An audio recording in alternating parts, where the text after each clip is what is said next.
So we've just cloved up this 5-pound beef ham. We're about to put it into the oven. It should take about an hour. Depending on the size of the ham, you would generally probably like half an hour per kilogram or 2.5 pounds. So this is a 5-pound ham. We're about to put him in for about an hour. When I hear her calling, it was neighbor Mildred. She come over early, sit time. So now that we have the ham in the oven, what's ham without chow chow? So we're about to make my spicy chow chow. What makes my chow chow unique is that I use my pepper chunks, which is infused with all the natural home seasonings that you use in your kitchen, bringing that homemade flavor to the chow chow. So usually you use any blend of vegetables. So today we'll be using broccoli, some cauliflower, we have some Christophine, some medium carrots, our sweet peppers, and don't forget our onions. The broccoli adds color, it enhances the flavor. It looks beautiful when you take out a piece of chow chow and you just have these lovely florets looking at you. The texture doesn't change much, it just softens up in the chow chow.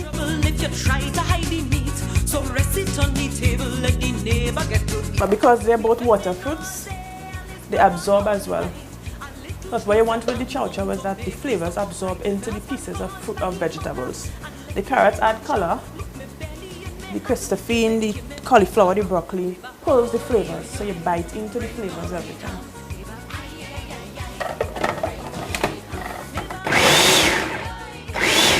Now because Christophine and sweet pepper kind of water based, you don't want to get them too small to get them too mushy if you're chopping.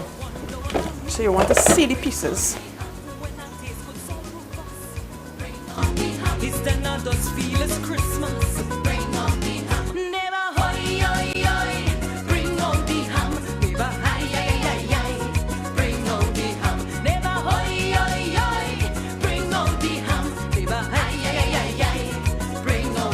So what we're doing now is actually blanching the vegetables for about 10 minutes.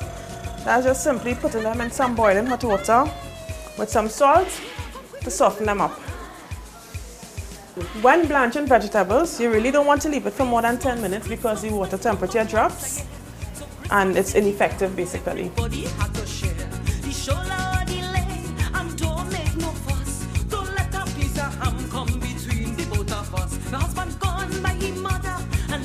My pepper chunks are infused with all the spices and herbs that you use in your kitchen. So it's infused with the garlic, the shallot, the ginger. Brings back that homemade flavor, that homemade taste. You can smell it as it's simmering in the mixture. We're about to add the vegetables now. You have to keep stirring because you don't want it clumping. The veggies are already been blanched, so it doesn't take more than 5 minutes to finish cooking. You can smell the flavors coming out from this, and we're adding the veggies. Stirring while we're adding in. Okay, there we go.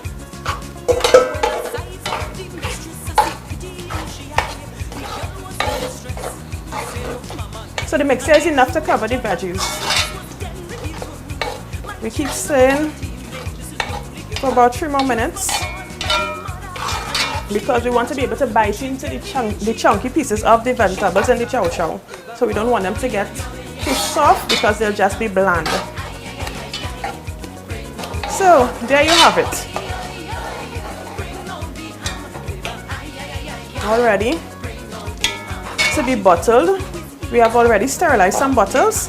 So what you want to do is a heat process. So you want to put it in as it comes off the stove into the bottles and seal your bottles.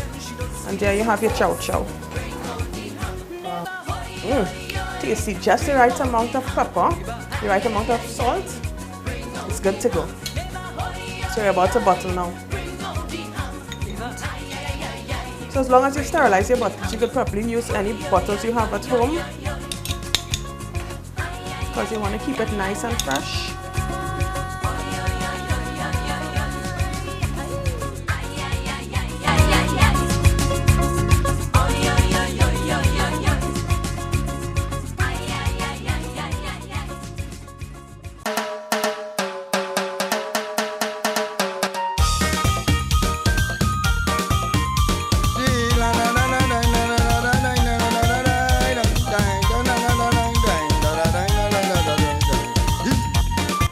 now we've seen the work that went into making Candy's Chow Chow.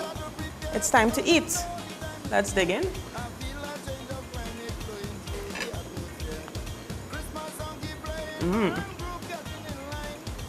Good job.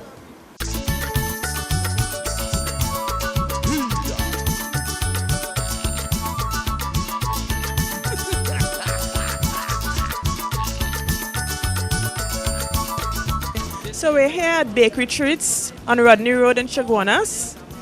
We're doing our tasting.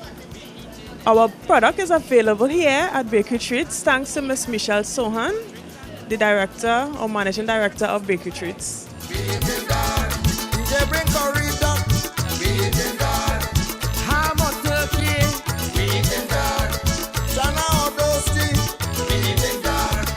Earlier this year, I decided that we needed to start exporting the fruit cakes, and I approached Export TT as they were one of the main government bodies who could give better directions. I did meet Miss Candice Hart along with several other very nice entrepreneurs, and I thought it was a very good idea if I can use my facility to help showcase their work. Candice being the first to have sampled her products last week, we had an overwhelming response. The customers enjoyed her chow chow, her pepper sauce, her salsas. We're actually now carrying it in the bakery to cater for those who want a second round. But I personally think that Trinidadians need to realize that we are not crabs in a barrel and we don't have to behave like that. We need to support each other. It is very hard for people like myself who started from scratch with no resources to have a dream and make something into it. And when I see people who have now started, I've been there, I'm still going along the process. There's still many things that I would like to do, but I'm limited. But if I can help other people move along, you know, I am very happy to do it, and I'm hoping that this will be a continued effort. I have invited all the members of the entrepreneurs to come in and do their sampling. We have a good clientele base and they're very appreciative of good quality products. Our product is also available at A&R Supermarket in Sangre Grande, Economy Supermarket in Sangre Grande as well, Rodney Supermarket in Arima, and here at Bakery Treats in Chaguanas. Anything they bring out, it's quite alright with me. If they bring out stew pork, we eating that. If they bring out curry duck, we eating that. Come on turkey, we eating that. China hot toast,